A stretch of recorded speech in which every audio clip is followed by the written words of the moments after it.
Hi అండి, ఇవాళ నేను మీకు ఇన్స్టెంట్గా చేసుకునే మామిడికాయ పచ్చడి అయితే చేసి చూపిస్తాను. దీనికోసం 2 మీడియం సైజ్ మామిడికాయలని తీసుకొని పీల్ తీసి ముక్కల కింద కట్ చేసుకొని పక్కన పెట్టుకోవాలి.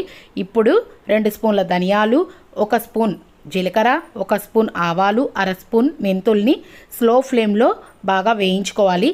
ఆ తర్వాత మన కారానికి తగినట్టుగా నేనైతే 20 నుంచి 25 ఎండుమిర్చి తీసుకున్నాను. దీన్ని కూడా స్లో ఫ్లేమ్లో వేయించుకొని పక్కన పెట్టుకోవాలి.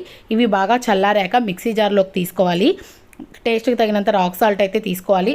5 నుంచి 6 వెల్లుల్లి రేకులు కూడా వేసుకొని మిక్సీ పట్టుకోవాలి. ఇప్పుడు ఇందాక కట్ చేసుకున్న మామిడికాయ ముక్కలను వేసుకొని సగం పక్కన పెట్టుకోవాలి. సగం వేసుకొని ఈ విధంగా మిక్సీ పట్టుకోవాలి. ఇప్పుడు ఆయిల్ వేడి చేసుకొని పోపు అయితే పెట్టేసుకోవాలి.